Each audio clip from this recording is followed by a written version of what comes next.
Good morning everyone. बड़ी संख्या बहुत कम है, क्या बात है? कितने ही लोग थे? अरे 20 लोग थे, 12 लोग। क्या वो 12 ही लोग थे आज। 12 ही लोग थे। धीरे धीरे संख्या बढ़ना चाहिए, कम हो रहा है। ठंड में कम हो रही है। ठंड से कम हो रही है। अरे यार हमें तो नहीं ठंडी लग रहा, टी शर्ट पहन के आए। आप लोग को इतना स्वेटर पहन के आए कि जैसे कितनी ठंडी। सुबह गांव से आने पर ठंड लगती है ना। अच्छा, ठंडी लगती है आपको? अच्छा, आवाज कुछ ज्यादा तेज तो नहीं? आज क्या सोसाइटी खत्म हो गया क्या? सोसाइटी खत्म हो गया क्या? अच्छा, तो आज क्या चला है? अच्छा, मिडाइवल में क्या पढ़े आप लोग?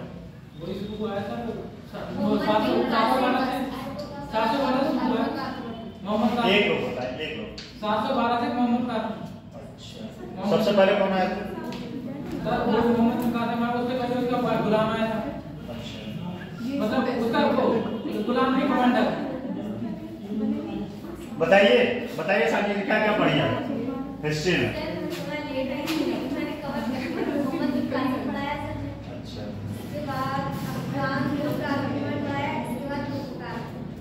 संख्या जब आप लोग बढ़ा नहीं रहे हैं, संख्या नहीं बढ़ता तो फिर एनर्जी नहीं आती बढ़ाने में।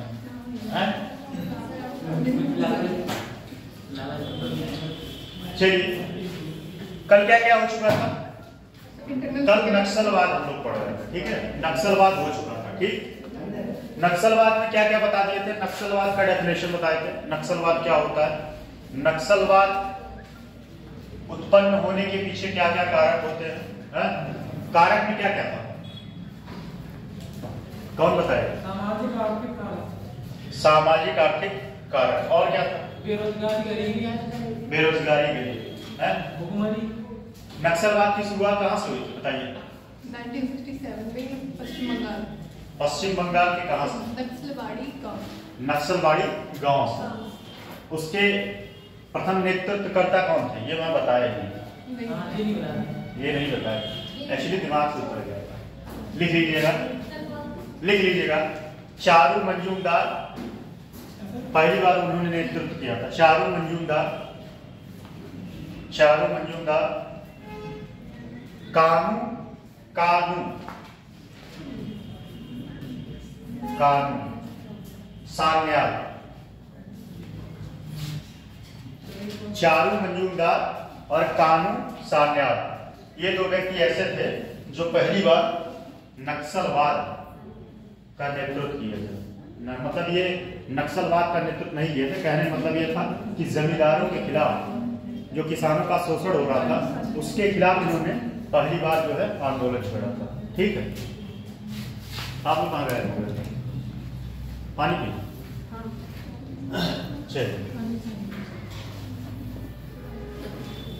चलिए, इसमें कुछ और कारक थे, समझ लीजिए। कुछ अन्य लिख लीजिए इसमें। कुछ पहल, एक सरकार द्वारा पहल, सरकार द्वारा पहल।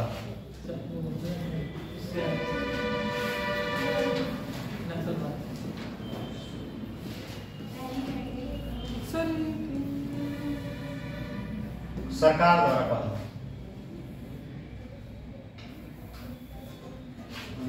क्या क्या किया, क्या क्या किया गया था? पहला लिखिए इसमें, अभी मैं समझा रहा हूं। पहला लिखिए, वामपंथी उग्रवाद। वामपंथी उग्रवाद, वामपंथी उग्रवाद, ठीक? वामपंथी उग्रवाद। Eklavya model school, Eklavya model school, Eklavya model school या एकलव्य मॉडल आवासीय विद्यालय, दोनों बार।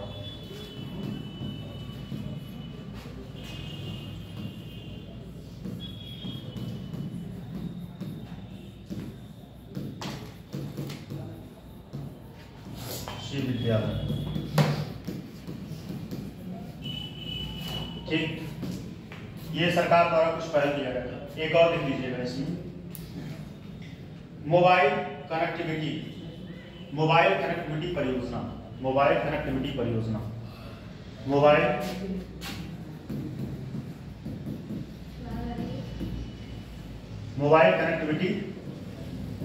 कनेक्टिविटी परियोजना। ठीक,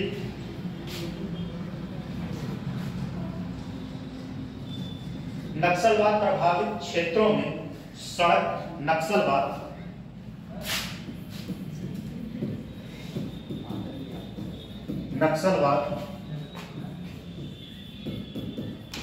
प्रभावित क्षेत्रों में सड़क निर्माण। देख लीजिए एक पॉइंट समझिए। वामपंथी उग्रवाद में क्या किया गया? जहां उग्रवाद की संभावना थी, जिस ट्राइबल क्षेत्र में या जिस एरिया में, वहां क्या किया गया? वहां सड़क का निर्माण किया गया। अच्छा, सड़क का निर्माण करने से उग्रवाद से क्या संपर्क है? बताइए, सड़क का निर्माण करने से उग्रवाद का क्या संबंध है? इसका उग्रवाद से क्या होगा? कल बताए थे इसको बात, कल ये बात बताए थे, लेकिन ध्यान नहीं रहा। स्वाभाविक सी बात है, जब कनेक्टिविटी अच्छी होगी, ठीक है, कनेक्टिविटी अच्छी होगी तो वहां शासन अच्छे से किया जा सकता है, प्रशासनिक सेवा जो है सुचारू रूप से वहां चलाया जा सकता है। ठीक, जहां अब बताइए, कोई जो है फोर्स जो है उबड़ खाबड़ क्षेत्र में जा पाएगा? 4 व्हीलर लेके नहीं जा पाएगा।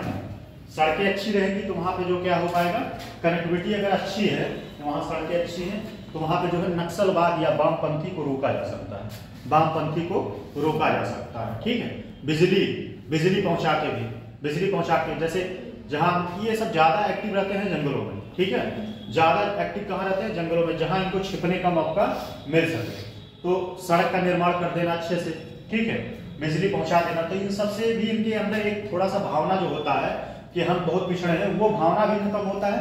और खासकर जो मतलब नक्सलवाद को ज्यादा प्रभावित करते हैं, जो व्यक्ति रहते हैं, जो शामिल रहते हैं, उनपे जो है लगाम लगाने भी काम करता है। ठीक, उसके बाद है एकलव्य मॉडल आवासीय विद्यालय। एकलव्य मॉडल आवासीय विद्यालय, ये बात समझ लीजिए, कल इसके बारे में बताया गया।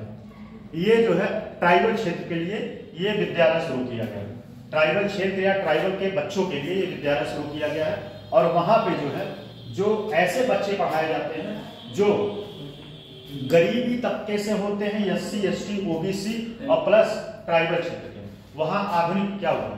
वहां आधुनिक शिक्षा दी जाती है। क्या दी जाती है? आधुनिक शिक्षा में क्या क्या है? कौन बता सकता है? मॉडर्न एजुकेशन,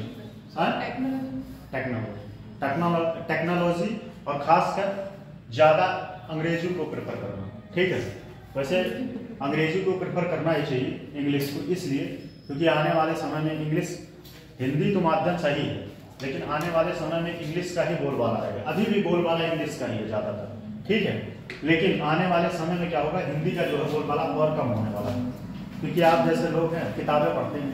किताब कौन कौन पढ़ता है? बताइए, कोई नहीं पढ़ता किताब? अच्छा, कौन कौन किताबें पढ़ते? सर बुक्स ही तो पढ़ने में अच्छा लगता है सर।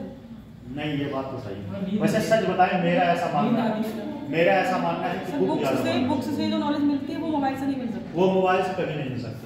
अगर आप मोबाइल पे डिपेंड है तो कहिए स्टाम्प पेपर लाइए और लिख के दे दे, सिलेक्शन कभी नहीं होगा।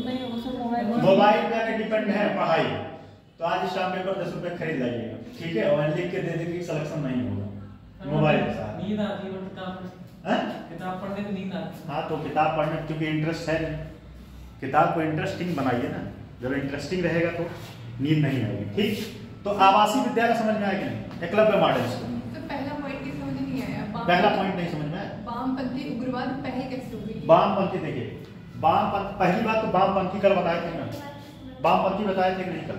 वामपंथी क्या होता है?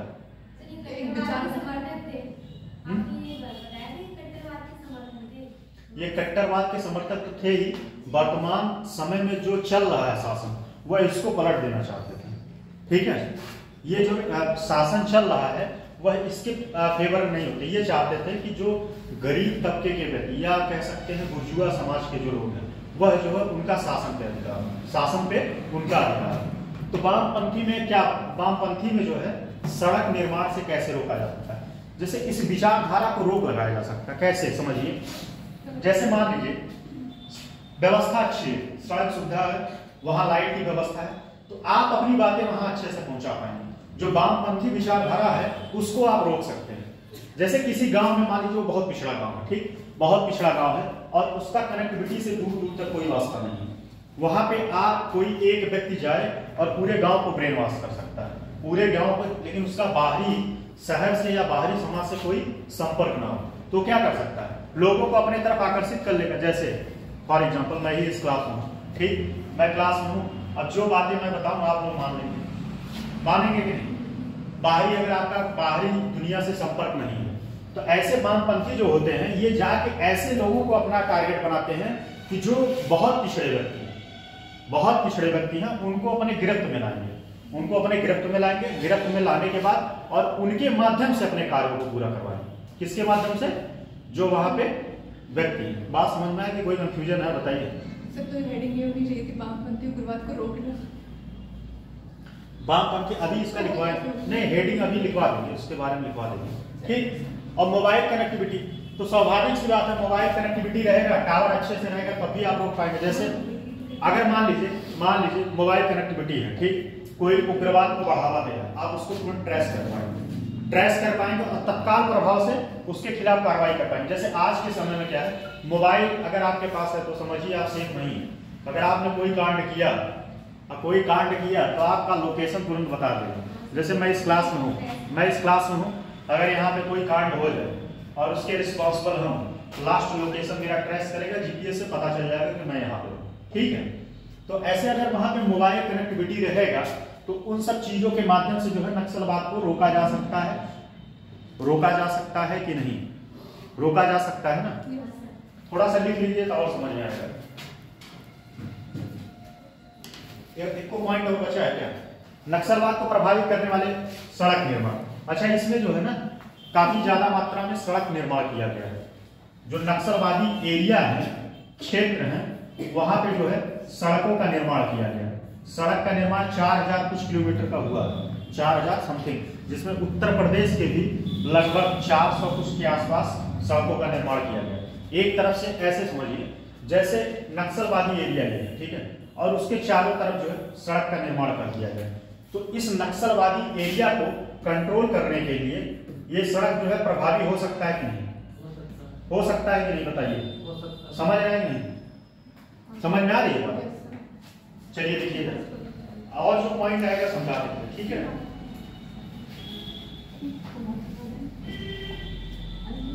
क्या हो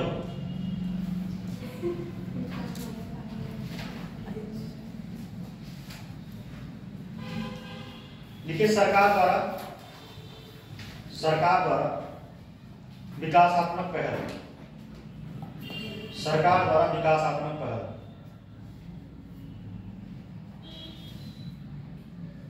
पहला इसमें लिखिएगा, हेडिंग है वामपंथी उग्रवाद प्रभावित क्षेत्रों को, हेडिंग नहीं था, सही है, हेडिंग हम शॉर्ट फॉर्म लिखे थे उसका, शॉर्ट फॉर्म लिख लीजिए। वामपंथी उग्रवाद प्रभावित क्षेत्रों में सड़क आवश्यक, सड़क, हेडिंग है वामपंथी उग्रवाद प्रभावित क्षेत्रों में सड़क आवश्यकता, सड़क की आवश्यकता। नंबर 1 इसमें लिखिएगा, योजना नंबर 1, योजना नंबर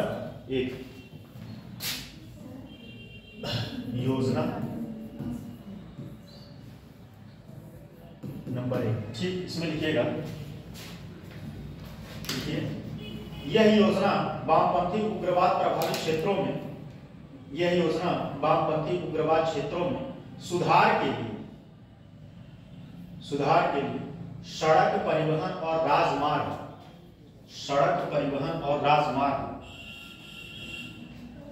राजमार्ग मंत्रालय के माध्यम से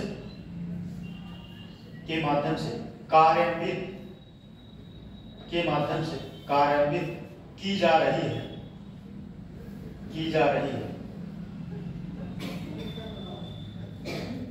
पूर्ण 8,585 8,585 किलोमीटर, तो 4,000 नहीं होगा, 8,585 करोड़ रुपए की, सर क्या है? 8,585 करोड़ रुपए ये बजट है उसके लिए, सड़क निर्माण के लिए करोड़ रुपए की अनुमानित लागत से, करोड़ रुपए की अनुमानित लागत से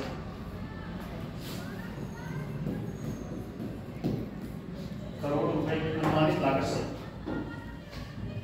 5,361 5361 km किलोमीटर 5361 km किलोमीटर सड़कों को स्वीकृति प्रदान की गई है, सड़कों को स्वीकृति प्रदान की गई थी। इस योजना के तहत उत्तर प्रदेश में, इस योजना के तहत उत्तर प्रदेश में कुल 67 किलोमीटर, कुल 67 km सड़क निर्माण करने की योजना। अगला पॉइंट इसी में लिखिएगा, मतलब अगला हेडिंग है, अगला हेडिंग LWE। सर दूसरी है, क्या हुआ है? क्या बताइए? कुछ नहीं। LWE लिखिए, अभी बता दें, लिखिए LWE प्रभावित क्षेत्रों के,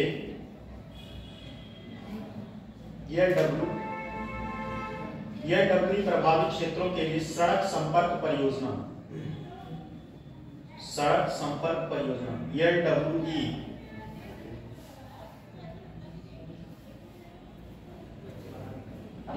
क्षेत्रों के लिए सड़क संपर्क परियोजना, ब्रैकेट में लिखिएगा RCPL, ब्रैकेट में RCPL,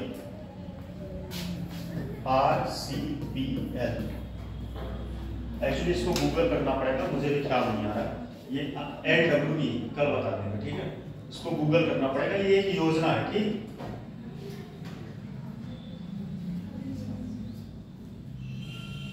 RCPL WEA, RCPL WEA, ठीक? WEA लिखिए इसमें। यह योजना, यह एक योजना है, ठीक है? W मतलब इसमें कोई कॉन्सेप्ट नहीं है, योजना इसका फुल फॉर्म बता देंगे, ठीक है? कल लिखवा देंगे, अभी या तो गूगल कर लीजिए, लिखवा देंगे, टेंशन ना लीजिए। LWE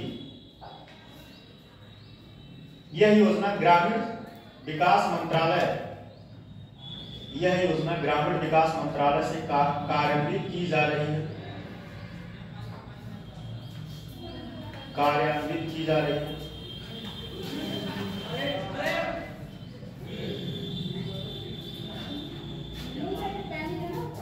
देखिए कार्यान्वित की जा रही है।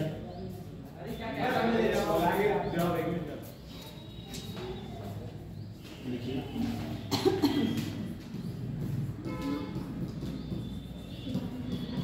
ये लिख लीजिएगा 12,021 करोड़, 12,021 करोड़ रुपए की अनुमानित लागत से, रुपए की अनुमानित लागत से 12,100 किलोमीटर सड़कों को मंजूरी दी गई, सड़कों को मंजूरी दी गई, जिसमें उत्तर प्रदेश के कुल 365 किलोमीटर सड़क नेटवर्क, जिसमें उत्तर प्रदेश के कुल 365 किलोमीटर सड़क नेटवर्क बनाया गया है। 365 किलोमीटर सड़क नेटवर्क बनाया गया उत्तर प्रदेश में। इतना कहां के लिए? जहां उग्रवाद ज्यादा एक्टिव है।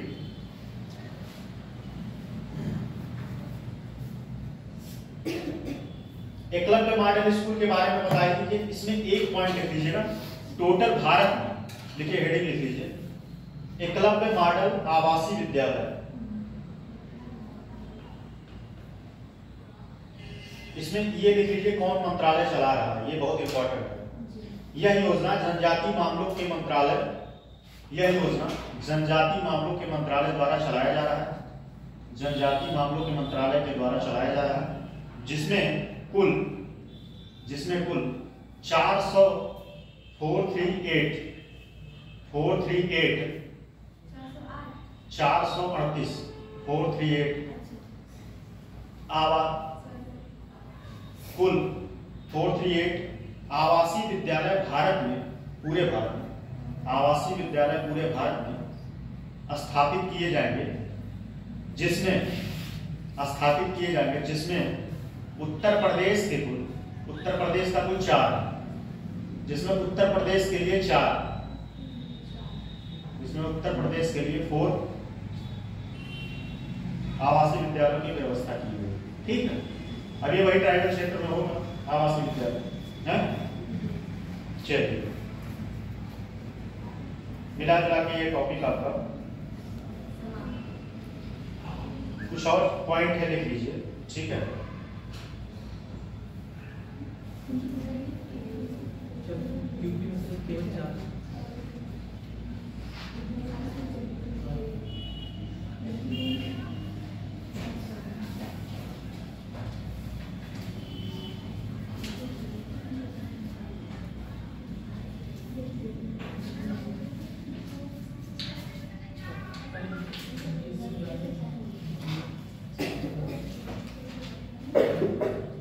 लिखिएगा स्टेट एक्ट, लिखिए बाह्य राज्य एवं एक मिनट मुझे थोड़ा सा पेज इधर उधर हो गया, रुक जाइए एक मिनट, बस एक मिनट टाइम दीजिए, थोड़ा सा पेज इधर उधर हो गया।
चलिए देखिए,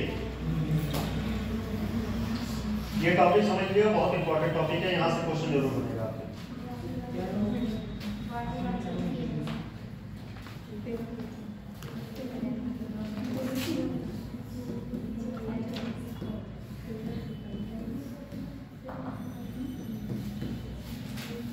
बाह्य राज्य एवं अंतरराज्यीय अधिकर्ता,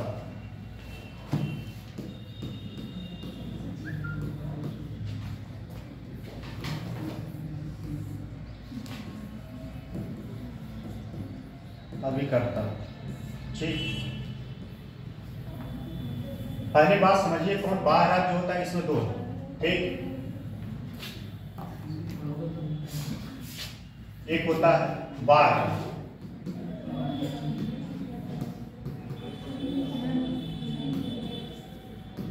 एक होता है अभिकर्ता है या कर्ता? अभिकर्ता या कर्ता? कर्ता।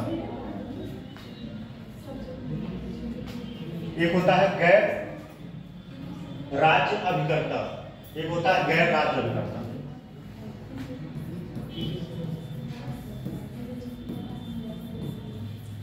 क्या हुआ, कहीं बात कर रहे हैं आप लोग? पहले इसको अच्छे से समझ लीजिए। बाह्य राज्य अभिकर्ता से भारत को या उत्तर प्रदेश को कैसे कैसे समस्या है, इसमें कौन कौन शामिल होगा? उत्तर प्रदेश का परिप्रेक्ष्य में देखिए। सबसे पहले देख लीजिए पाकिस्तान, दूसरा है चीन, तीसरा है नेपाल। बात समझिए। पाकिस्तान से समझ लीजिए इसमें, तब उसके बाद लिखिएगा, अभी लिखवा देंगे, ठीक? पहले समझ लीजिए पाकिस्तान से भारत को कैसे समस्या है। पाकिस्तान आए दिन क्या करता है, ये सब बाह्य राज्य अभिकर्ता है, इसको बोलते हैं दो होता है, एक स्टेट एक्टर, एक नॉन स्टेट एक्टर, ठीक है? तो नॉन स्टेट एक्टर ये हो गया, ठीक है, और एक्सटर्नल स्टेट एक्टर ये हो गया। मतलब ये कि नक्सलवाद को बढ़ाने, नक्सलवाद को बढ़ाने के लिए कैसे ये देते हैं, देखिए समझिए। पाकिस्तान को जो है भारत में जो नक्सलवादी होते हैं उनको फंडिंग करता है। क्या करता है? फंडिंग करता है। फंडिंग कैसे करेगा? जैसे मान लीजिए ये नशीली दवाएं, क्या करेंगे? नशीली दवाओं का व्यापार करेंगे, इसको बढ़ावा देंगे। नशीली दवाओं को व्यापार का बढ़ावा देगा तो इसके पास क्या आएगा? किसके पास? नक्सलवाद के खिलाफ। नक्सलवाद जो है, नक्सलवाद को कैसे बढ़ावा देता है? जैसे मान लीजिए आप, ठीक है, नक्सलवाद को पाकिस्तान कैसे बढ़ावा देता है? ये जो है पैसे फंडिंग करते हैं। कैसे करते हैं? मान लीजिए कोई जो है मादक पदार्थ के द्वारा ये भारत में जो है पैसा, भारत में जो है मादक पदार्थ के द्वारा, एक मिनट थोड़ा सा पानी है क्या? पानी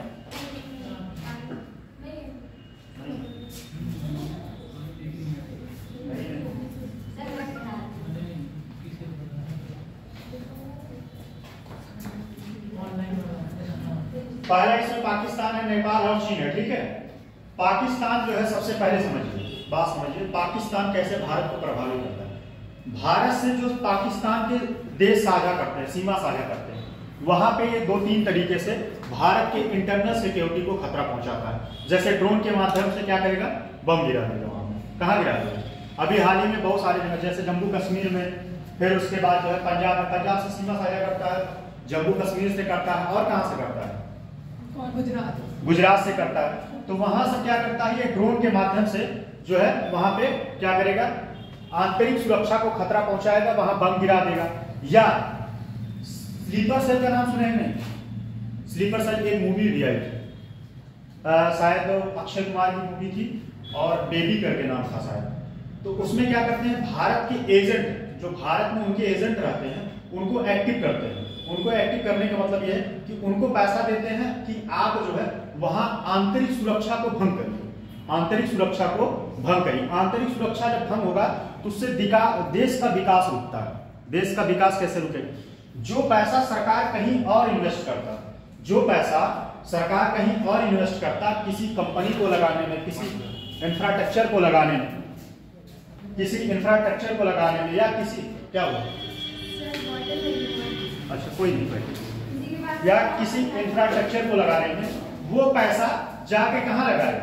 रक्षा पे लगाएगा। बड़ी बड़ी सैटेलाइटें बनाएंगी कि जिससे ड्रोन हमला ना किया जा सके। तो इससे क्या होता है कि भारत नहीं, कोई भी देश पीछे जाता है।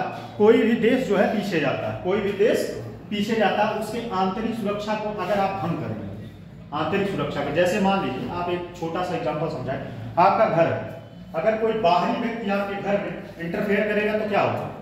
आपके घर का समस्या, आपके घर में सुख शांति रहेगा? नहीं रहेगा। बात समझे कि नहीं? पाकिस्तान कैसे खतरा पहुंचाता है, इतनी बात समझ में आएगी? समझ में आई? कोई डाउट है? फिर उसके बाद आते हैं चीन। चीन क्या कर रहा था? चीन जो है टोटल, इसका लिख लीजिएगा, इसमें कितने एप्लीकेशन था? 52 एप्लीकेशन, 52। भारत जो है जब देखा कि चीन कहां हमला किया था भारत में, कौन सा घाटी था, कौन बताएगा? गलवान घाटी। जब गलवान घाटी में हमला किया तो भारत के सैनिक और चाइना के सैनिक में जब दोनों की तरफ से लड़ाई हुआ था, तो भारत में चाइना के टोटल 52 एप्लीकेशन को बैन लगा दिया गया था। 52 ये एप्लीकेशन के द्वारा, जैसे इसमें एक सबसे फेमस एप्लीकेशन कौन था बताइए? एक ऐप सबसे फेमस था, मुझे लगता है कि आप लोग भी कोई ना कोई यूज कर रहे हैं, टिकटॉक था ना। तो ये सब ऐप के माध्यम से भारत के समझिए, ये सब ऐप के माध्यम से भारत की स्थिति पर वो नजर रखता था। कौन? चाइना रखता था कि भारत में क्या हो रहा है। जैसे अभी हाल ही में भारत के एकदम नजदीक एक अपना जहाज भेजा था। कौन भेजा था? चाइना भेजा था। और उस पर इतना भयंकर कैमरा लगा था कि वो भारत के पूरे कुछ एरिया को कवर करता था। तो इससे जो है भारत ने उस पर आपत्ति भी जताया कि आप जो है ऐसी चीज या ऐसे कैमरे आप हमारे इंटरनल सीमा क्षेत्र में आप नहीं ला सकते। ठीक है, तो ये ऐप पे बैन लगा दिया गया।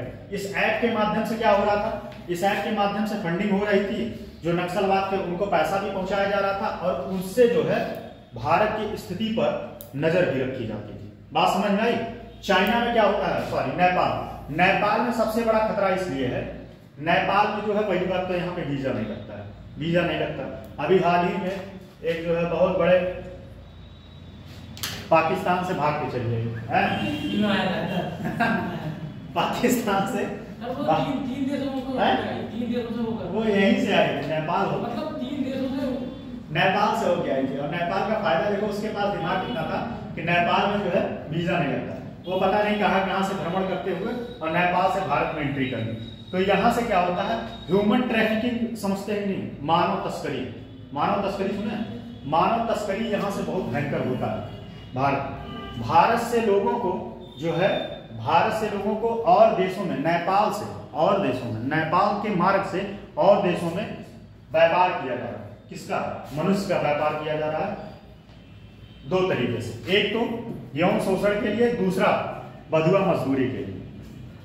समझ रहे हैं? 2 तरीके से ये सब सारी समस्याएं। और एक बात और है, ये जो गलत रास्ते से पैसा आता है, ये कहीं ना कहीं सिर्फ और सिर्फ देश के सिक्योरिटी को, देश के आंतरिक सुरक्षा को खतरा पहुंचाया जाता है। इस पैसे से, इस पैसे से कोई अच्छा काम नहीं होता। जो मानव तस्करी होता है, इससे जो पैसे आते हैं वो कहीं ना कहीं गलत तरीके से गलत जगह पे लगाया जाता है, जिससे आंतरिक सुरक्षा को भंग किया जा सके। ये बात समझ में आई? ये बात समझ में आई? बात इंटरनल में समझ में आया?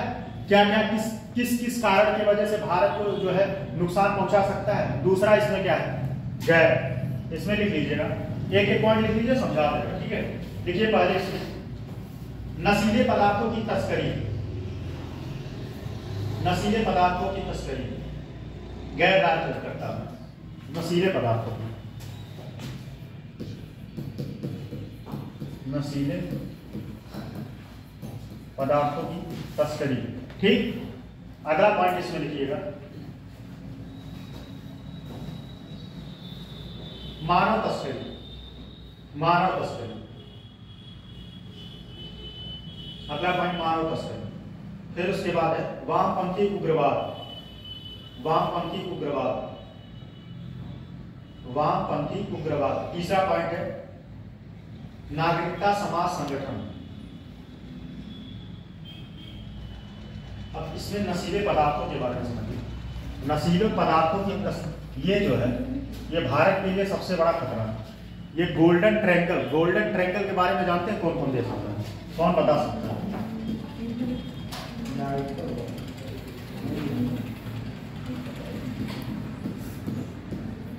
गोल्डन ट्रायंगल में कौन कौन सा देश आता है? कौन बता सकता है? बताइए। वहां पे अफीम का व्यापार बहुत तेजी से साथ भारत में आता है।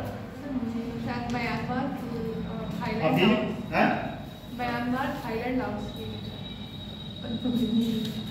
और अफगानिस्तान,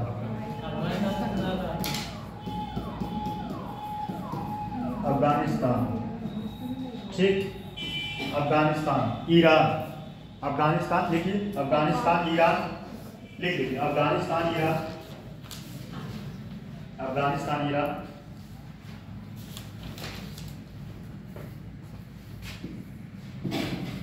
ईरान और पाकिस्तान।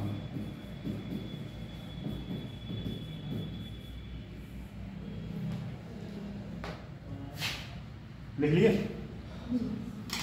यहाँ पे भारी मात्रा में क्या होता है, अफगानिस्तान में किस चीज का सबसे ज्यादा उत्पादन होता है? अफीम का। और ये अफीम जो है भारत में पहुंचाया जाता है। कहाँ पे? भारत में। और अफीम भारत में पहुंचाया जाता है। और भारत में ये क्षेत्र सबसे ज्यादा ग्रसित, नशीले पदार्थों से सबसे ज्यादा ग्रसित कौन राज्य है? कौन? बिहार? पंजाब। पंजाब जो है सबसे ज्यादा ग्रसित है। और इस पैसे, एक बात समझिएगा, जो ये नशीले पदार्थों से इन सबसे जो पैसा आता है वो कहीं ना कहीं आपके आंतरिक सुरक्षा को खतरा पहुंचाने के लिए ही वो पैसे का यूज किया जाता है। ठीक है, कहा नहीं गया गलत रास्ते से पैसा गलत रास्ते पे ही जाता है? तो स्वाभाविक सी बात है। ये पहली बात तो भारत जो है इन सबसे सीमा, ईरान से सीमा साझा करता है भारत? नहीं करता, लेकिन म्यांमार से करता है। किससे करता है? म्यांमार से। ठीक है, ये सब के सीमा साझा करने की वजह से भारत को आंतरिक सुरक्षा के लिए सबसे ज्यादा खतरा ये होता है कि ये सब देश जो है, ये सब देश क्या करते हैं, भारत में अफीम सप्लाई करते हैं। क्या करते हैं? अफीम सप्लाई, नशीली पदार्थें, नशीली गोलियां और उसके बाद हेरोइन, ये सब सप्लाई करते हैं। और यहाँ के युवा को नशीले पदार्थों में अपने तरफ से गिरफ्त कर लेते हैं। और जब वो गिरफ्त में आ जाएंगे तो फिर क्या करते हैं, उन्हीं के अकॉर्डिंग काम करेंगे। जैसे आपको नशे की आदत लग गई, कोई नशे की आदत आपको दिला दिया, भैया 1 दिन खिला दिया, 2 दिन खिला दिया, अब क्या करेंगे? आपके पास पैसे नहीं है, ठीक है, वो व्यक्ति आपको नशा देगा, फिर कहेगा कि आपको मेरा ये काम करना पड़ेगा, उसके बदले में काम करना पड़ेगा। तो ये सब सारी समस्याएं जो है भारत के लिए सबसे बड़ी समस्याओं का कारण बनता है, जिससे आंतरिक सुरक्षा, इंटरनल सिक्योरिटी के लिए एक बहुत बड़ा खतरा होता है। और नशीले पदार्थों में गैर राज्य में कौन कौन सा शामिल होगा?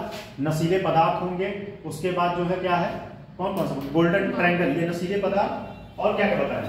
मानव तस्करी। हाँ, मानव तस्करी। मानव तस्करी पहले ही बता चुके। मानव तस्करी क्या होता है? मानव तस्करी में क्या है कि व्यक्तियों का खरीद फरोख्त होता है, व्यक्तियों का खरीद फरोख्त होता है। अब व्यक्तियों का उसमें दोनों शामिल होते हैं, मेल फीमेल दोनों। मेल का होता है कि उनको लेके जाएंगे बेच के, जैसे छोटे छोटे बच्चे जो होते हैं उनको क्या करेंगे, खरीद के लेके जाएंगे दूसरे देश में, वहां भीख मंगवाएंगे। क्या करेंगे? उन लोगों से भीख मांगते हैं, मतलब ये सब काम, गलत काम करवाते हैं। ठीक, महिलाएं हैं, उनको जो है फंसा लेंगे अपने बातों में, फंसाने के बाद उनको जो है उसमें ढकेल देंगे। फिर ये सब सारी चीजें जो है मानव तस्करी, ये सब। और उससे जो पैसा है, जैसे दाऊद इब्राहिम जो था वो यही सब काम करता था। वो क्या करता था? गलत रास्ते से उसके पास इतने पैसे थे, अथाह पैसा था उसके पास, तो पाकिस्तान उसको जो है सुरक्षा देता था। पाकिस्तान बाद में, वो जानते हो कहाँ का? कौन बता सकता है? दाऊद इब्राहिम कहाँ था?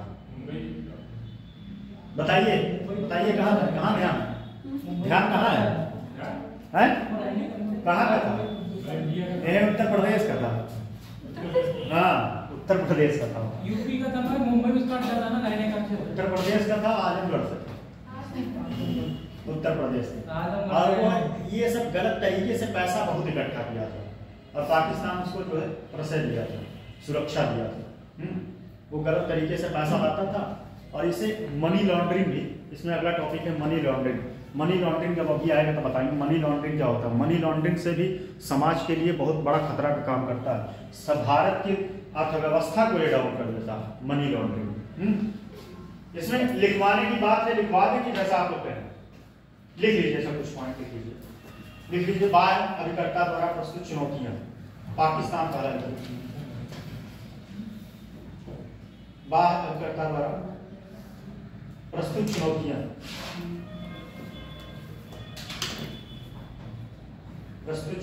देखिए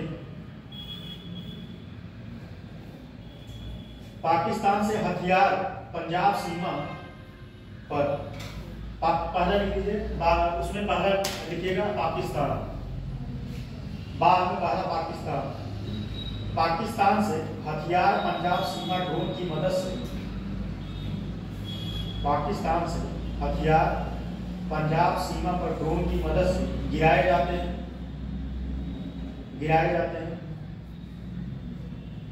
और स्थानीय एजेंट उन्हें इकट्ठा करते हैं। स्थानीय एजेंट वही स्लीपर सेल, कभी देखिएगा अक्षय कुमार की मूवी है स्लीपर सेल, उसमें स्लीपर सेल कितना तेजी के साथ, अच्छा वो लोग ऐसे रहेंगे ना जैसे आप लोग बैठे हैं ना, ऐसे नॉर्मली जीवन जीते हैं, सारा काम वो करते हैं, लेकिन जब उनको वहां से खबर आता है कि आपको ये काम करना है, बस एक्टिव हो जाते हैं और पैसा बहुत मिलता है उनको। पैसा हैं? बहुत पैसा मिलता है। जाने मन है क्या स्लीपर सेल हैं? जाने मन है क्या? पुलिस वाले को हालत खराब कर देंगे, जीवन में किसी काम लायक नहीं रहोगे। पैसा भी मिल जाए, पैसा क्या मिल जाएगा? इकट्ठा करते हैं और फिर उस देखिए फिर उत्तर प्रदेश और बिहार जैसे, उत्तर प्रदेश और बिहार जैसे राज्यों में विभिन्न माफियाओं और अपराधियों को स्थानांतरित करते हैं। जैसे जो आया वेपन्स, उस वेपन्स को क्या करते हैं, जो स्थानीय माफिया है उनको पैसे में बेचते हैं। विभिन्न माफियाओं को और स्थानीयों और अपराधियों को स्थानांतरित करते हैं।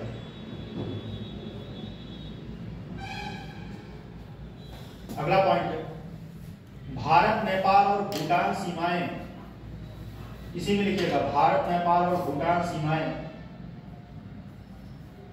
वीजा मुक्त व्यवस्था के साथ खुली सीमाएं हैं, खुली सीमाएं हाल ही में खुली सीमाएं, एक मिनट थोड़ा पानी तो भूल ही गए, खुली सीमाएं लिखते रहिए।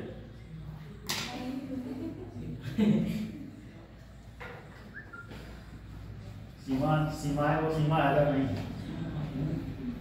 भाई साहब, पैसा वो कमा रहे हैं, उसका यूट्यूब से खूब पैसा आ रहा है, तो पता नहीं कौन से बेवकूफ व्यक्ति लोग हैं जो उसका चैनल सब्सक्राइब किए, मुझे तो ये समझ नहीं आता। सोशल मीडिया से सपोर्ट मिल रहा है, लाइक में इतना लाइक जाता है, कम से कम हजारों लाखों लाइक जाता है, कौन सत्या इस दुनिया में बड़ा है, मुझे तो ये समझ नहीं आता। बहुत से हैं, मतलब उन्हें वीडियो देखना होता है, उसका एक वीडियो जो है मिलियन व्यू जाता है, मिलियन व्यू। फर्जी आईपीएस, और मुझे समझ में नहीं आता कि कौन बैठ के सत्या उसका वीडियो देखता है। चलिए छोड़िए वो सब बात पे, क्या मतलब। हाल ही में देखिए खुली सीमाएं पूर्ण विराम, हाल ही में भारत नेपाल सीमा पर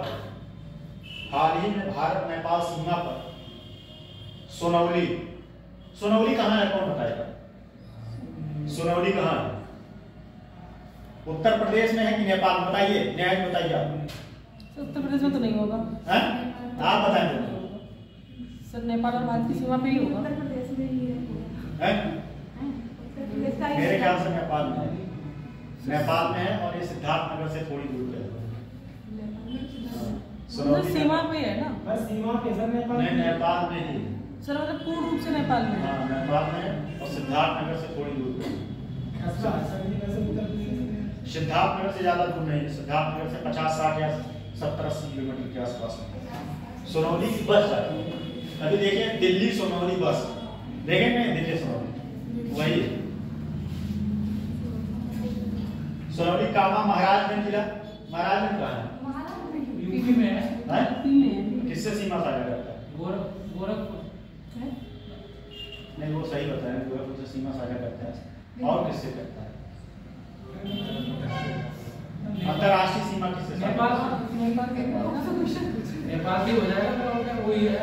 चलिए देखिए महाराजगंज, मैं गया हूँ महाराजगंज एक बार, मेरा पीसीएस का सेंटर पड़ा था महाराजगंज में।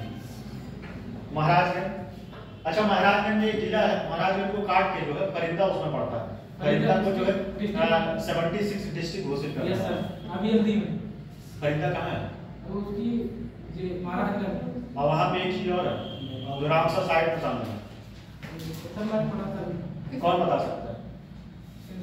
रामसर साइड में सामने वहाँ गिद्ध प्रजनन केंद्र है, जो अभी उत्तर प्रदेश में पहला है, फरिंदा में खुला और कहीं पे नहीं।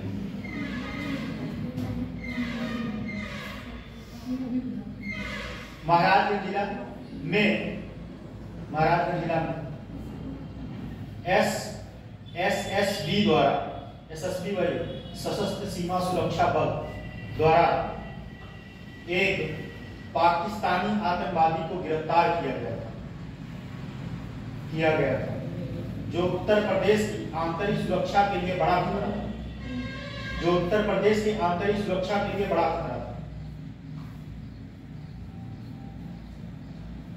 ठीक है, अगला लिखिए चीन में लिखिए। चीन हाल ही में उत्तर प्रदेश एसटीएफ और खुफिया एजेंसियों ने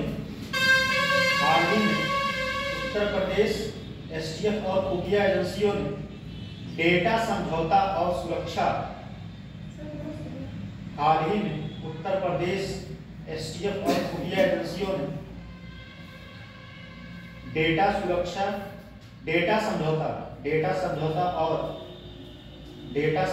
और सुरक्षा खतरे को लेकर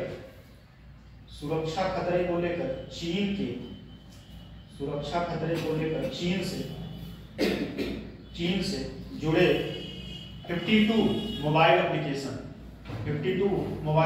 कितने लोगों को सही बता रहे हैं, रात में नींद नहीं आया होगा, टिकटॉक बंद होगा। हम तो आज तक सच बताए ना, तो टिकटॉक पे आईडी डाउनलोड भी नहीं किया था ना, तो मेरा टिकटॉक पे आईडी है ना, तो मेरा इंस्टा पे आईडी है। आज नहीं सर, इंस्टा पर मेरा सिर्फ फेसबुक व्हाट्सएप पे है बस, ना आज ट्विटर पे मेरा पेज है अजीत धरदुबे के कलम से, ट्विटर पे पेज है। 52 मोबाइल एप्लीकेशन को बंद कर दिया है, कभी सर्च मारिएगा ऐसे लिखिएगा हिंदी में तो आएगा मेरा अजीत धरदुबे, हिंदी में लिखिएगा दुबे के कलम से, और उसमें कलम का ऐसे सिंबल बना हुआ है, ऐसे ही कभी सर्च मारिएगा। फेसबुक पे भी इसी नाम से मेरा पेज है, फेसबुक पे भी इसी नाम से। हाँ ग्रुप बनेगा, बन जाएगा, बनेगा। देखिए बंद कर दिया गया। चीन ने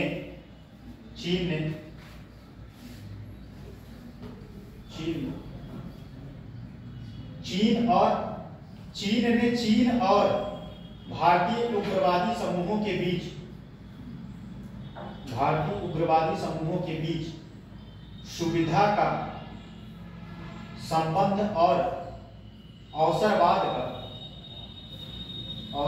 का एक गठबंधन बनाया। उदाहरण के लिए 52 मोबाइल एप्लीकेशन को बंद कर दिया गया।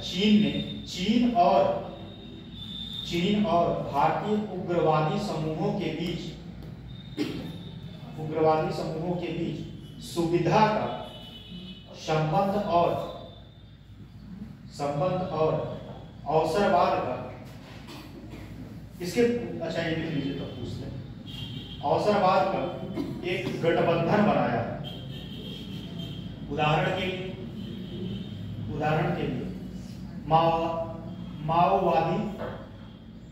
माओवादी आंदोलन को चीन से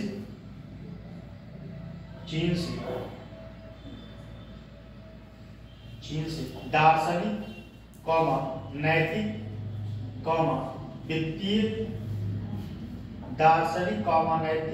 वित्तीय और बौद्धिक समर्थन प्राप्त होता है। जैसे जो माओवादी होते हैं उनको चीन जो है फिलॉसफर भी भेजता है ब्रेन वॉश करने के लिए, पैसा तो देगा ही हर तरफ से कि भारत की समस्या को, भारत को बढ़ने मत दीजिए। अच्छा एक चीज बताएं आपको, टेक्निकल पॉइंट, कोई भी देश किसी देश को क्यों परेशान करना चाहता है, क्यों परेशान करना चाहता है, इसके पीछे कारण जानते हैं क्या होता है?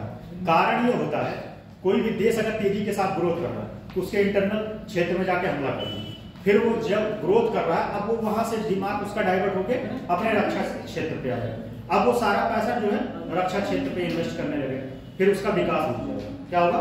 विकास रुक जाएगा। इसीलिए हर देश जो है यही काम करता है, अगर उसका पड़ोसी देश बहुत तेजी के साथ ग्रोथ कर रहा है तो फिर यही काम करेगा कि ले जाके बम गिरा देगा।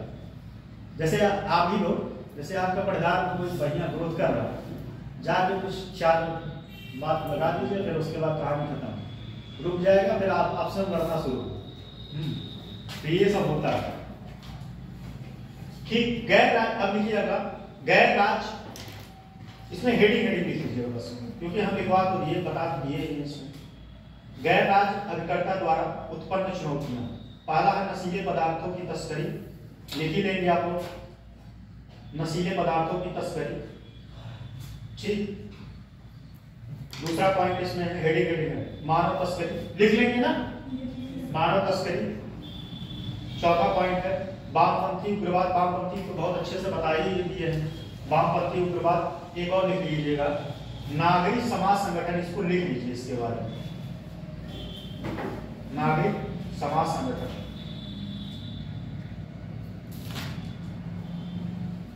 आप छोटे क्लास में रहे होंगे, सिविक्स पढ़े होंगे ना, पढ़े? नागरिक शास्त्र पढ़े? नागरिक शास्त्र क्या होता है? नागरिक शास्त्र का ही पप्पा जो है एथिक्स है, नागरिक शास्त्र का ही पप्पा एथिक्स है, उसमें उसका बड़ा हाँ, उससे रिलेटेड ही पॉइंट उसमें लिखिए। नागरिक सामाजिक संगठन, इसमें लिखिएगा, लिखिए सरकारों विदेशी, सरकारों का विदेशी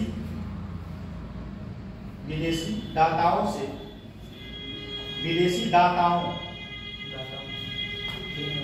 विदेशी दाताओं, विदेशी दाताओं से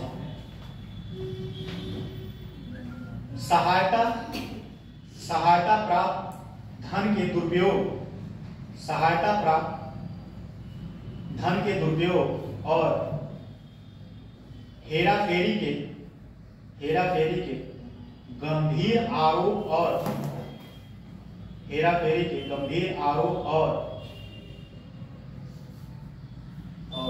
विकासात्मक परियोजनाओं के खिलाफ, विकासात्मक परियोजनाओं के खिलाफ स्थानीय समुदाय। देखो यही बात मैं बता रहा हूं कि जब विकास करता है तो क्या करता है, स्थानीय जो समुदाय होते हैं उनको भड़का देते हैं।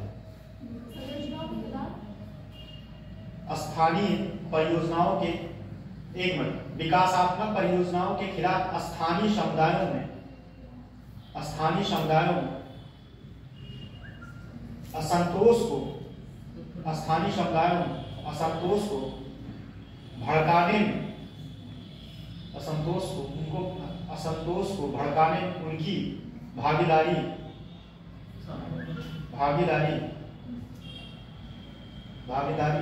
ने इस संगठन पर विदेशी सरकारों की विदेश नीति के, लिख लीजिए, अभी मैं समझा दे रहा हूं, विदेशी सरकारों की विदेश नीति के उपकरण के रूप में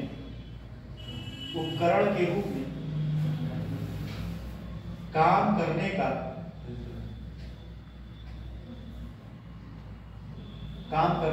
सवाल खड़े कर दिए। अब समझिए, लिख लीजिए नहीं,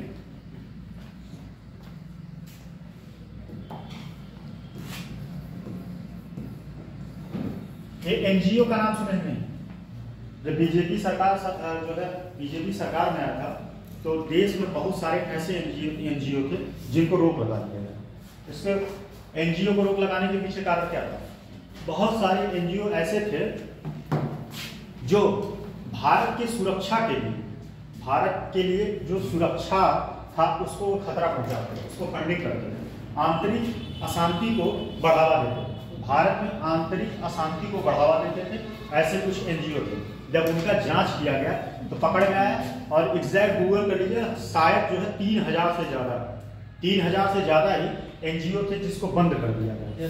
वो सब धरातल पे कुछ नहीं थे, उनका ऑफिस ऑफिस कुछ नहीं था, सिर्फ रजिस्ट्रेशन था, बाहरी फंडिंग लेते थे और उस फंडिंग को गलत तरीके से गलत जगह पैसा लगाते थे, सांप्रदायिकता को भड़काने के लिए। ठीक है, अभी मान लीजिए कहीं दो समुदाय में बवाल हो गया, ठीक, अगर एक समुदाय को फंडिंग करना है तो उसके जो है उसको पैसा देते थे। जैसे केरल से अभी हाल ही में ऐसा खबर में आया था, मुजफ्फरपुर में जो दंगा हुआ था, केरल में एक संस्था है एनजीओ थी वो फंडिंग कर रही थी, एक संस्था थी वो फंडिंग कर रही थी केरल में सांप्रदायिकता को बढ़ाने के लिए। तो इस वजह से ये क्या करते हैं, ये एनजीओ जो होते हैं ये बाहरी पैसा लेते थे और भारत में जो है ये पैसा देते थे। किसको देते थे? जो भारत की शांति को भंग करने के लिए काम करते थे। बात समझ में आएगी? शांति को बढ़ावा देने वाले, शांति को भंग करने के लिए, ठीक है, अशांति या शांति जो भी करें। हाँ, पीसफुल इसको बोलते हैं। पीसफुल क्या होता है? शांति होता है, ठीक है। तो जो पीसफुल था उसके लिए ये लोग जो है पैसा फंडिंग करते थे कि अशांति हो जाए। समझ में आ गया कि नहीं? और एक पॉइंट और लिख लीजिए, सोशल मीडिया का दुरुपयोग। तो ये पॉइंट आप लोगों को पता है, इसका लिख लीजिए। अगला पॉइंट, सोशल मीडिया का दुरुपयोग। इसके माध्यम से कैसे भड़काया जा सकता है बताइए? इसका जीता जागता एक एग्जांपल है, अभी रिसेंट है और बहुत भयंकर उसका जो है विस्तार हो गया था पूरे वर्ल्ड में। मणिपुर था मणिपुर में एक महिला को, और वो बहुत पहले का वीडियो था, वहां दो जनजातियां थी, मैती थी और कौन था? कुकी। ये दोनों जनजातियां थी, उसमें से एक जनजाति की महिला को मतलब उसको जो है क्या कहें इस तरीके से अभद्रता किया गया और वो वीडियो बना के वायरल कर दिया गया। बहुत भयंकर उसका वो हुआ था। तो सोशल मीडिया का ऐसे दुरुपयोग होता है। जैसे आज सुन रहे होंगे डीफेक वाला जानते हैं नहीं आप लोग? डीफेक नहीं पता? रश्मिका मंदाना को जानते हैं नहीं आप? रश्मिका मंदाना कौन? और वो 2000 बता देते हैं 2023 या 24 की क्रश रह चुकी है वो। मतलब वो सबसे ज्यादा है। अरे हम भी मूवी भी देखते हैं, ठीक है, ऐसा नहीं है, आपसे ज्यादा ही देखे होंगे। अभी हाल ही में क्या वो बात समझाने का तरीका, बस अब आप लोग एक पॉइंट पकड़ लेते हैं। रश्मिका मंदाना का नाम क्यों लिए? इसके पीछे नहीं पूछेंगे क्यों लिए? रश्मिका मंदाना का नाम लेने के पीछे कारण ये रहा कि उनका डीफेक हुआ था, डीफेक यूज किया गया था। जैसे उनके चेहरे का एकदम सेम कोई और लड़की थी, उसका चेहरा लगा के और गलत तरीके से उनको सोशल मीडिया पे वायरल कर दिया गया था, गलत तरीके से। उसके खिलाफ उन्होंने केस भी किया था। रश्मिका मंदाना जो है केस भी की थी। अच्छा एक चीज और है, वो शायद डीफेक का ब्रांड एम्बेसडर भी बनाई गई रश्मिका मंदाना, गूगल कर लीजिएगा, शायद मेरी बनी है ना। तो डीफेक के माध्यम से क्या करते थे, ये सोशल मीडिया का मिसयूज कैसे हो सकता है? किसी का भी चेहरा, जैसे आपका चेहरा, ठीक, आप लोगों को एक बात और बता रहे हैं, फेसबुक पे आप लोग कहीं भी अपना फोटो मत पोस्ट किया करिए, ठीक है, क्योंकि वहां से फोटो निकाल के आपका और गलत तरीके से बहुत गलत यूज हो सकता है। जो शायद, और घर वाले ऐसे होते हैं कि वो बात समझ नहीं पाएंगे, घर वाले बात समझ नहीं पाएंगे, ठीक है? हाँ, एआई बहुत खतरनाक है। अगर एआई सही है तो एआई खतरनाक भी है। तो सोशल मीडिया का ये लोग दुरुपयोग करके ऐसे जो है अराजकता फैलाते हैं। बात समझ में आएगी नहीं? कहने का मतलब बस इतना था, ठीक। अगला टॉपिक लिखिएगा, इसमें है आंतरिक सुरक्षा में मीडिया और संचार की भूमिका। इसी में आंतरिक सुरक्षा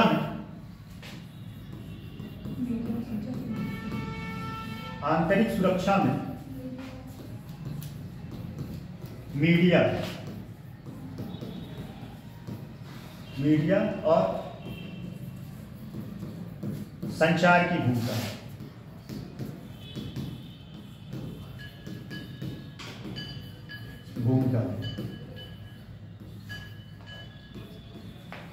इसमें जो पॉइंट हमको लगेगा कि हाँ आप लोगों को लिखवा देना चाहिए वो हम लिखवा देंगे, नहीं तो पॉइंट समझा देंगे, ठीक है। तो आंतरिक सुरक्षा, पहला पॉइंट इसमें लिख लीजिए। पहला है गलत सूचना और घृणा फैलाना। गलत सूचना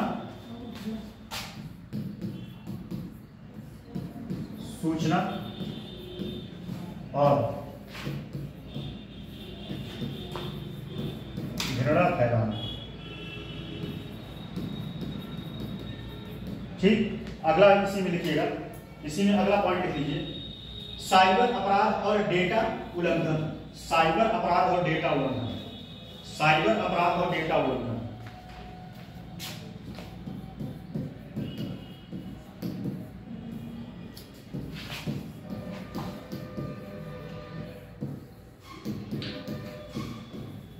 डेटा उल्लंघन,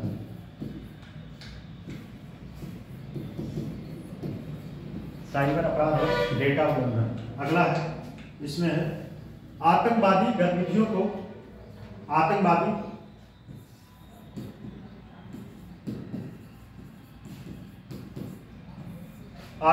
गतिविधियों को, लिख लीजिए, आतंकवादी गतिविधियों को समन्वय और उकसाना, समन्वय और उकसाना,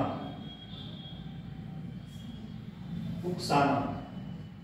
अगला पॉइंट है कट्टरपंथीकरण और उग्रवाद फैलाना, कट्टरपंथीकरण और उग्रवाद फैलाना। गोपनीयता का उल्लंघन और निगरानी, कट्टरपंथी और उग्रवाद फैलाना, कट्टरपंथी और उग्रवाद फैलाना। गोपनीयता का उल्लंघन और निगरानी, गोपनीयता का उल्लंघन और निगरानी।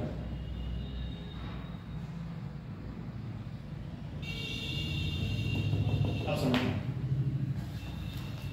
सूचना वाला तो बताइए, जैसे कि गलत तरीके से समाज में सूचना फैला के और बवाल खड़ा करा देना, या दो समुदाय में क्या करा देना, विवाद करा देना, सांप्रदायिक कलह, सूचना घृणा फैलाना। ये बात समझ में आ गई नहीं, पहले ही बता चुके। दूसरा पॉइंट है साइबर अपराध और डेटा। साइबर अपराध इस समय क्या हो रहा है समझिए, अभी हाल ही में एक लोग, आप लोग सुने होंगे कि डिजिटल अरेस्टमेंट चल रहा है, सुने नहीं? अरे बहुत भयंकर केस है, उस दिन मैं यही बात बता रहा था। साइबर अपराध कैसे हो रहा है, जैसे आपके साथ धोखाधड़ी हुआ, आपका बैंक अकाउंट से पैसे जो है ले लिए जाएंगे, आपको गलत तरीके से OTP पूछ लेंगे, आपको बोलेंगे कि आपका क्रेडिट कार्ड लॉक हो गया है और आप जो है अपना एड्रेस बताइए, फोन नंबर बताइए, OTP बताइए और आपका क्रेडिट कार्ड फिर से एक्टिवेट हो। आप पिन बताए तब तक गया आराम। मेरे पास आई थी एक बार तो, हैं? मेरे पास आई थी कोई में पैसा होगा बताइए, फिर उन्होंने बोला पैसा डालना है, पैसा डालना है, कैसे मांगना है? नहीं डालना है, तुम्हारे पापा के अकाउंट में, तुम अपना दे दो, मतलब अपना नंबर OTP भेजेंगे तो तुम दे देना। साइबर अपराध ऐसे हो रहा है। अच्छा, साइबर अपराध के खिलाफ जो है आप तुरंत जो है तत्काल से, अगर कभी आपके साथ धोखा ऐसा हो, मैं रिसेंट में अपने चाचा को बताऊं, मेरे चाचा आपको लिंक कर पाएंगे, मेरे चाचा पुलिस डिपार्टमेंट में, ठीक है, मेरे चाचा खुद पुलिस डिपार्टमेंट में, उनके खिलाफ जो है उनसे हो गया धोखाधड़ी। ऐसे जो है एक AC था, AC देने की बात हुआ, AC देने की बात हुआ, वो बोला कि सर हाँ ठीक है आपका डिलीवरी हो जाएगा, आप इतना पैसा ट्रांसफर कर दीजिए। अब वो तो कम पैसा बोला था AC का, वो बोला था 25,000 या 30,000 रुपये, 30,000 रुपये। वैसे AC जो है मेरी घर पे है, एक ऊपर एक आगे वाले रूम में लग जाएगा AC। अब उसमें जो है ये कम पैसे की वजह सुने और बताया कि टाटा को ट्रांसफर, ये तुरंत 30,000 रुपये 25,000 ट्रांसफर कर दिए, 25,000। समझिएगा साइबर अपराध कैसे होता है। 25,000 ट्रांसफर कर दिए, उसके बाद वो कहा सर आपका लग गया 5,000 रुपये और चाहिए। अब इनको समझ में आया कि ये कुछ हो रहा है, तब मेरे पास फोन नहीं, ऐसी सी बात है, तब मैं बताया कि ये जो है आपके साथ धोखा हो रहा है। फिर FIR की, कुछ नहीं, 1 रुपया नहीं मिला, कुछ नहीं सोचो 1 रुपया नहीं मिला। एड्रेस उसका निकलवाया गया, एड्रेस निकलवाया गया, पता चला कि वो बीकानेर से फर्जी ID था। सर सब फेक फर्जी ID होते हैं, वो नहीं पकड़ पाते। ऐसे ऐसे साइबर अपराध होगा। सोचिए एक पुलिस डिपार्टमेंट, ये वीडियो बन रहा है, कहीं ऐसा ना हो उनके तक चला जाए कहें कि क्लास में जिक्र कर, मतलब ऐसे ऐसे हो रहा है फ्रॉड, सोच लीजिए। तो साइबर ये बहुत खतरा है इस समय।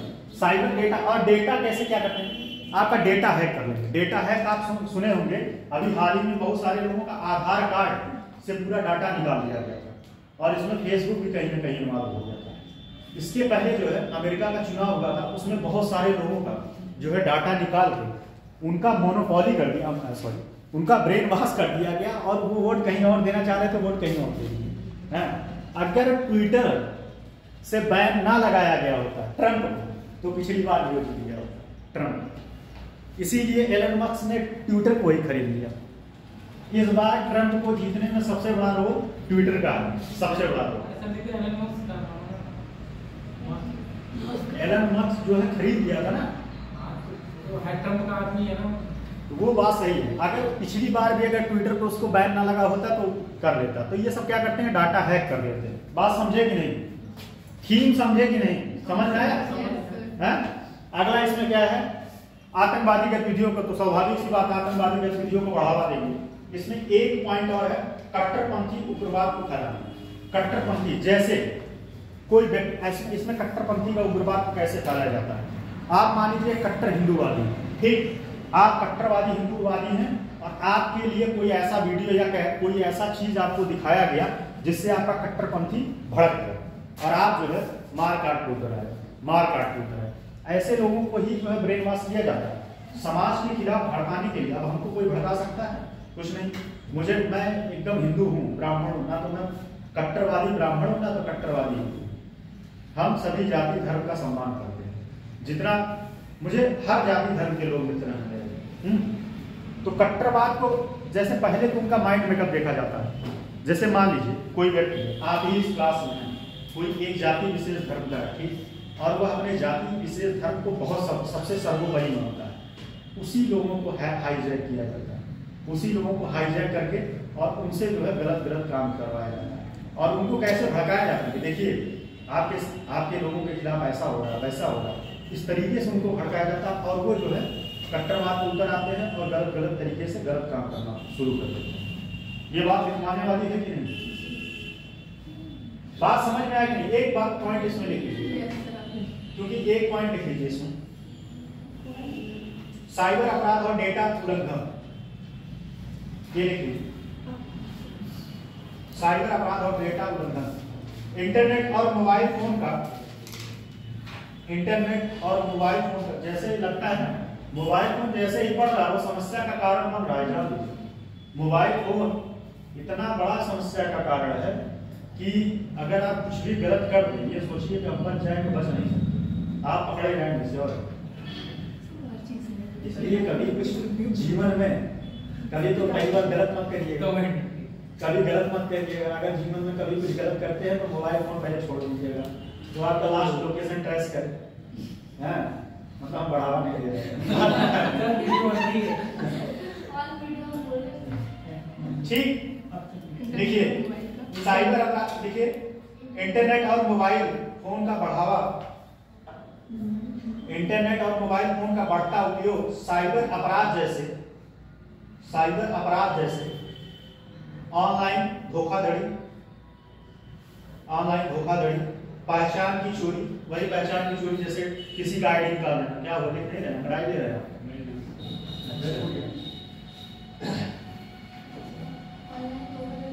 ऑनलाइन धोखाधड़ी, पहचान की चोरी, डेटा उल्लंघन को बढ़ाता है। साइबर अपराध न केवल व्यक्ति और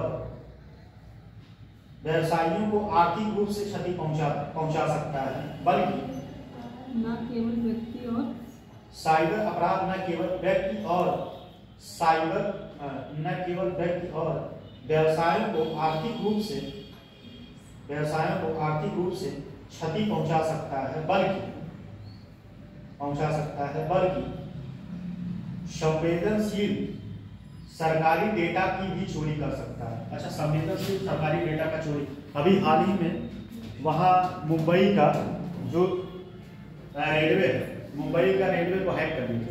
कुछ दिन पहले जो है सुनने में आया था कोई सरकारी संस्था था, उसके पूरे डाटा को हैक कर दिया, उसके पूरे डाटा को हैक कर दिया। ठीक, क्या हुआ?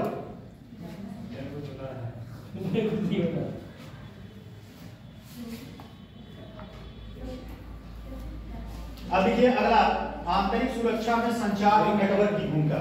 ये वाला पॉइंट लिख लेंगे आप लोग ना, पॉइंट लिख लेंगे। अब देखिए अगला पॉइंट है आंतरिक सुरक्षा में, देखिए अगला इसमें आंतरिक सुरक्षा में संचार नेटवर्क की भूमिका। इसी में अगला पॉइंट है हेडिंग, आंतरिक सुरक्षा में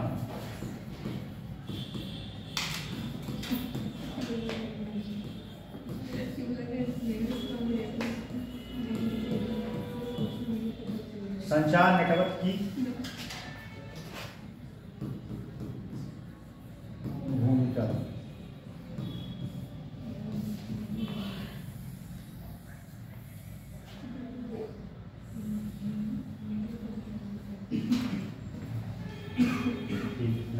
भूमिका इसमें हेडिंग लिख लीजिए, पहले समझा दीजिए। पहला लिखिए, वास्तविक समय में डेटा का आदान प्रदान। एक मिनट पहले इसका भूमिका लिख लीजिए, उसके बाद जो है और टॉपिक जो है हम समझा। भूमिका इसका लिखिए, भूमिका आंतरिक सुरक्षा के क्षेत्र में, आंतरिक सुरक्षा के क्षेत्र में संचार नेटवर्क एक महत्वपूर्ण भूमिका निभाते हैं। संचार नेटवर्क एक महत्वपूर्ण भूमिका निभाते हैं जो विभिन्न सुरक्षा एजेंसियों को जोड़ने, सूचनाओं का आदान प्रदान करने और खतरों के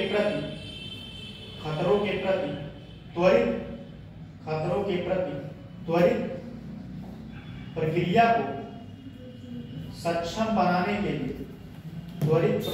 सक्षम बनाने के लिए एक आवश्यक तंत्र के रूप में त्वरित प्रक्रिया को क्या अच्छा फिर से बोल रहे, चलिए। आंतरिक सुरक्षा के क्षेत्र में संचार नेटवर्क, देखिए आप बोल रहे हैं, फिर से आप ओके सर, बोल रहे हैं तो फिर उधर देख रहे हैं आप, फिर से देखिए। आंतरिक सुरक्षा के क्षेत्र में संचार नेटवर्क एक महत्वपूर्ण भूमिका निभाता है जो विभिन्न सुरक्षा एजेंसियों को जोड़ने, सूचनाओं का आदान प्रदान करने और खतरों के प्रति त्वरित प्रक्रिया को सक्षम बनाने के लिए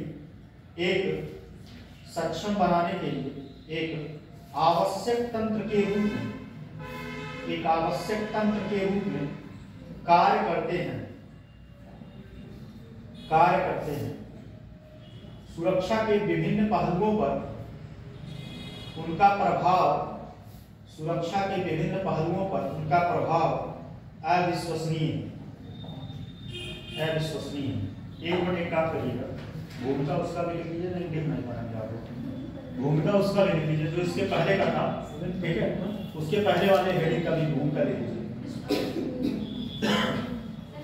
इसकी कहाँ लिखना है, जगह वहीं कहीं साइड में या तो फिर लिख लीजिए। भूमिका लिख नहीं पाएंगे, भूमिका लिख लीजिए। लिखवाना चाहिए था, मेरे दिमाग से उतर गया। भूमिका इसका भी लिख लीजिए सर। आंतरिक सुरक्षा में मीडिया संचार की भूमिका। हाँ उसी का बोलिए। संचार नेटवर्क मीडिया और सोशल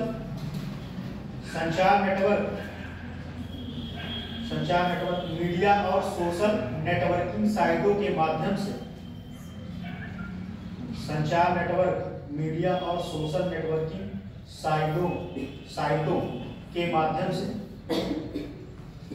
बाह्य राज्य और अंतरराज्यीय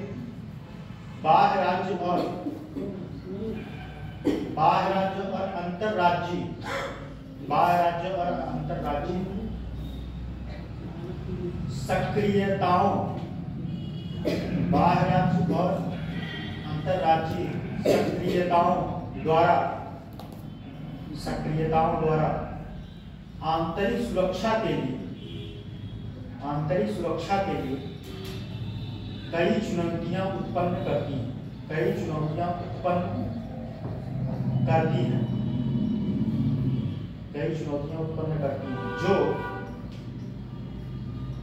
जो भारत के अनेक राज्यों सहित उत्तर प्रदेश को भी प्रभावित करते हैं। जो भारत के अनेक राज्यों सहित उत्तर प्रदेश को प्रभावित करते हैं। ठीक, ये भूमिका है। उसके बाद उसके में दो पॉइंट लिख के सारा जो है कर देंगे, ऐसा कंप्लीट लिख लेंगे ना इसका। अब इसमें देख लीजिए, इसमें टॉपिक का नाम लिख लीजिए, इसी में हेडिंग हेडिंग लिख लीजिए, समझा दे रहे हैं। तो बोलिए वास्तविक समय में। पहला इसका जो था आंतरिक सुरक्षा में संचार नेटवर्क की भूमिका, भूमिका लिख लिया है ना। Yes sir. फिर उसके बाद लिखिए वास्तविक समय में डेटा का आदान प्रदान। सर इसी में लिखना है। इसका पॉइंट हेडिंग इसका पॉइंट हेडिंग हेडिंग वास्तविक समय में डेटा का आदान प्रदान।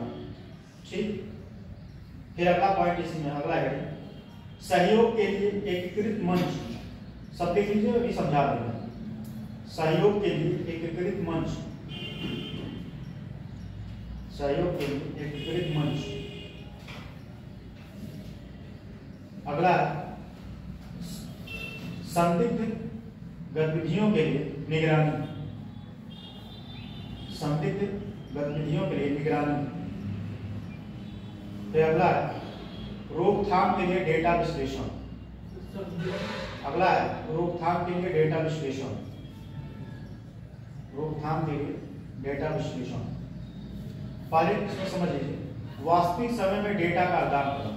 जैसे मान लीजिए फॉर एग्जांपल, जैसे मान लीजिए कोई आंतरिक सुरक्षा के लिए कोई खतरा पैदा हो गया, ठीक है, तत्काल प्रभाव से मान लीजिए किसी ने कोई तरीके से उसको लोकेशन को ट्रेस कर लिया गया, उस व्यक्ति के लोकेशन को ट्रेस कर दिया और तत्काल प्रभाव से उस डेटा को ट्रांसफर कर दिया जाए जो एसटीएफ है या पुलिस डिपार्टमेंट है कि इस व्यक्ति की लोकेशन यहाँ है, इसके द्वारा ये गतिविधियां की जा रही है। तो तत्काल प्रभाव से उसको रोका जा सकता है कि नहीं? अगर तत्काल प्रभाव से उसको रोका जा सकता है कि नहीं? अगर डेटा का आदान प्रदान हो जाए, डेटा का आदान प्रदान, मान लीजिए कोई कुछ कांड कर दिया, कोई कुछ कांड कर दिया, अब उसके डेटा को आपने हैक कर दिया। सब बैठे रहते हैं ना, डेटा विश्लेषण सेंटर अभी नोएडा में खुला है, पता है नहीं? वहां पे डेटा का जो है विश्लेषण किया जाता है, कौन सा डेटा के माध्यम से सही कार्य किया जा रहा है और कौन से डेटा के माध्यम से या किस नेटवर्क के माध्यम से गलत कार्य किया जा रहा है, वहां विश्लेषण होता है। अगर ये पता चल जाए कि इस नेटवर्क के माध्यम से ये गलत एक्टिविटी को बढ़ावा दिया जाए तो उसको तत्काल प्रभाव से एक्शन से रोका जा सकता है। डेटा आदान प्रदान समझ में आया कि नहीं? मतलब डेटा को लेके और किसी दूसरे को दे देना, दूसरे को दे देना किसको? पुलिस डिपार्टमेंट या जो उससे संबंधित कार्रवाई करने के लिए हो। क्या वो समझ में नहीं आ रहा है क्या? कुछ आज आप लोग एनर्जेटिक नहीं लग रहे हैं, क्लास की संख्या भी कम है, समझ में आ नहीं रहा है? सर आगे नहीं तो बोला करिए ना, लगता है फिर हमें लगता है कि हम ही चिल्लाते रह जाते हैं, आप लोगों की तरफ से कोई आंसर नहीं आता। फिर अगला पॉइंट इसमें समझिएगा, सहयोग के लिए एकीकृत मंच। इसमें क्या है, भारत में बहुत सारे देशों के साथ समझौता किया कि एक डेटा मंच होना चाहिए। डेटा मंच, मान लीजिए कोई पाकिस्तान से, बार बार पाकिस्तान का क्यों नाम है, चलिए ले लेते हैं चाइना। चाइना की तरफ से कोई गतिविधियां की जा रही है और गतिविधियां की जा रही हैं और एक साझा मंच है, उस साझा मंच के द्वारा ये पता चल रहा है कि चाइना के द्वारा ये गलत काम किए जा रहे हैं और किसके लिए किए जा रहे हैं? भारत के लिए। तो वो वहां से डाटा जो है डाटा भारत के लिए ट्रांसफर हो जाए। अब भारत उस पर जो है तत्काल प्रभाव से तत्काल प्रभाव से कार्रवाई कर सकता है नहीं। अगर एक साझा मंच हो, जैसे ऐसे समझिए, एक सिंपल सा हो, मान लीजिए आपके गांव में कोई कांड हो गया, ठीक है, कांड हो गया और उसके बाद जो है एक गांव में एक मंच है जहां अपनी बातें सारे लोग रख सकते हैं। अब उस व्यक्ति को जो मान लीजिए कोई गलत काम हो, किसी के प्रति कुछ भी अपराध हो गया, अब एक मंच है, उस मंच पे गए, उस व्यक्ति को बुलाए और उस व्यक्ति के खिलाफ कार्रवाई की गई, उस व्यक्ति के खिलाफ कार्रवाई की गई। या ऐसे समझिए, अब इसको डाटा मंच से गांव में सारे लोगों की गतिविधियों का एक केंद्र होता है, गांव में सबके एक बगीचा होता है, वहां लोग बैठते हैं और सारे लोगों का मूवमेंट देखते हैं, कौन कहाँ जा रहा है। होता है कि नहीं? होता है कि नहीं?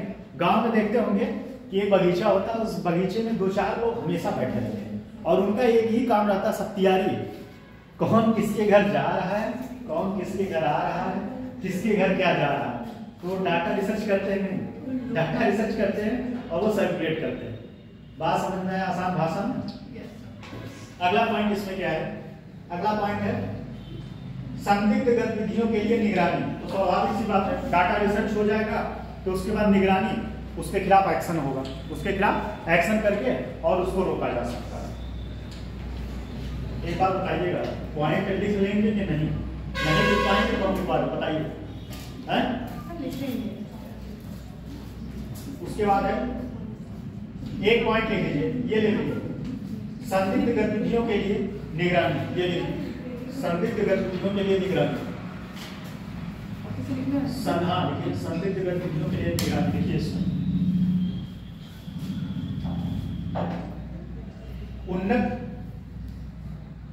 उन्नत निगरानी प्रणाली को मजबूत संचार नेटवर्क के द्वारा, उन्नत निगरानी प्रणाली को मजबूत संचार नेटवर्क के द्वारा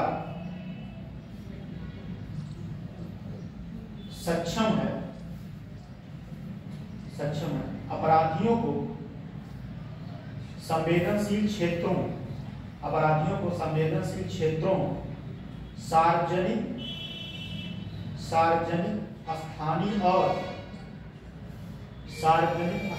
और संचार चैनलों में संदिग्ध गतिविधियां, संचार चैनलों में संदिग्ध गतिविधियां या गतिविधि संभावित खतरों या आपराधिक व्यवहार के संकेतों की निगरानी करने की अनुमति देती है। अगला पॉइंट लिख लीजिए, रोकथाम के लिए डेटा विश्लेषण,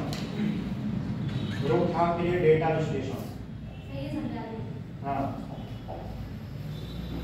पहले समझिए, रोकथाम के लिए डेटा विश्लेषण।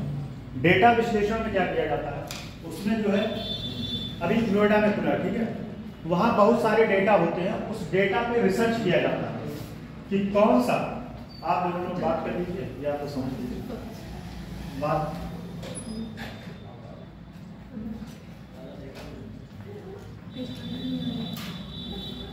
चलिए समझिए, डेटा विश्लेषण में क्या किया जाता है, जैसे अभी नोएडा में खुला, ठीक, तो उसमें है क्या कि वहां पे डेटा का रिसर्च किया जाता है, और उसमें देखा जाता है कि कौन से डेटा के द्वारा, वही बात जो बताए थे कि गलत गतिविधियों को जो है प्रभावित किया जा रहा है, क्या होगा, कहाँ चले गए,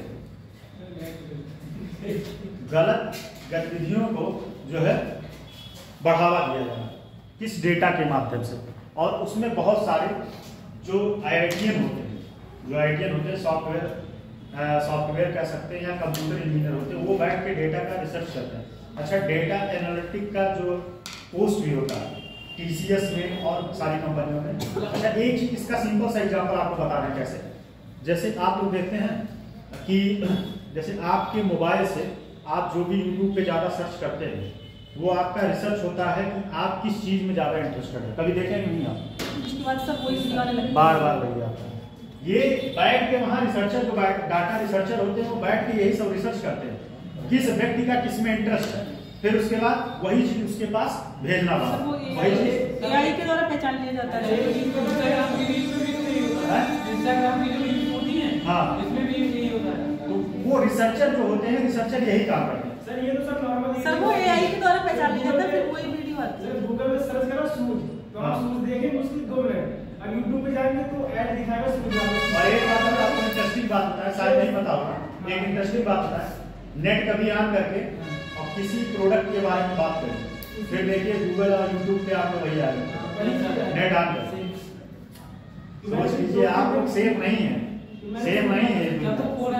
तो डेटा रिसर्चर में होता क्या है, डेटा रिसर्चर में ही होता है कि आपके डेटा को निकाल के आपकी एक्टिविटीयों को देखते हैं, ये व्यक्ति किस एक्टिविटी में लिप्त है, ठीक, उसी से रिलेटेड आपके पास इंफॉर्मेशन आते हैं, ठीक, लिख लीजिए इसमें। निगरानों के माध्यम से एकत्र किए गए वास्तविक समय, निगरानों के माध्यम से एकत्र किए गए वास्तविक समय डेटा का विश्लेषण, वास्तविक समय डेटा का विश्लेषण, पैटर्न की पहचान करने, पारिस्थितिक जागरूकता बढ़ाने और खतरों के सामने, पारिस्थितिक जागरूकता को बढ़ाने और खतरों के सामने आने से पहले उन्हें रोकने के लिए सक्रिय कदम उठाए जाते हैं। ठीक, फिर अगला इसमें लिख लीजिएगा, इसी में एक और अलर्ट और निर्देशों का तेजी से, अगला पॉइंट है अलर्ट और निर्देशों का तेजी से प्रसार, अलर्ट और निर्देशों का तेजी से प्रसार। फिर अगला पॉइंट है आपातकालीन सेवाओं के बीच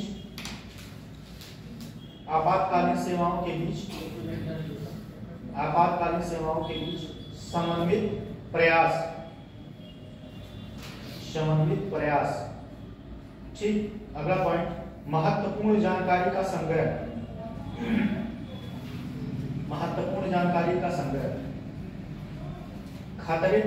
अगला पॉइंट खतरे के विश्लेषण और रोकथाम में सुधार, ये बताइए ऐसा तो नहीं बाद में हमारे जाने के बाद कहने लगे सर छोड़ के भाग गए, लिख लेंगे आप लोग ना। हाँ, बाद में ब्लेम मत करिएगा मेरे ऊपर।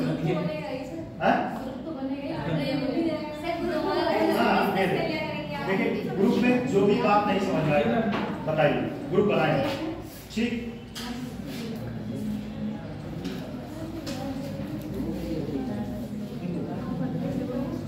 चलिए अब लिख लीजिए चुनौतियां।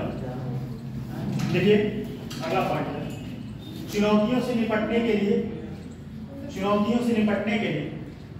इन चुनौतियों जो सारे समस्याएं थी इनसे निपटने के लिए सरकार द्वारा अभी तक सरकार द्वारा कौन से कदम उठाए गए, सरकार द्वारा उठाए गए कदम। चलिए देखिए जो इसमें इंपॉर्टेंट है मैं उसको लिखवा दूंगा। ठीक है, पहला इसमें लिख लीजिएगा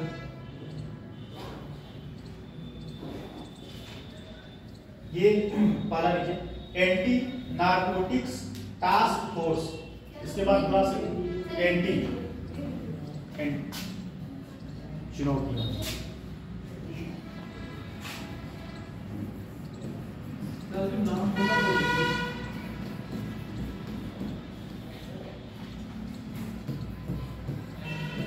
सरकार द्वारा चुनौतियों से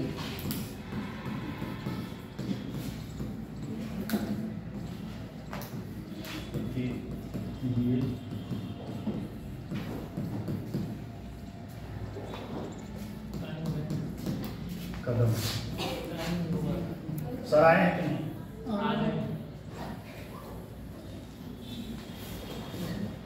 लिखवा देंगे यही ग्रुप में। चलिए अच्छा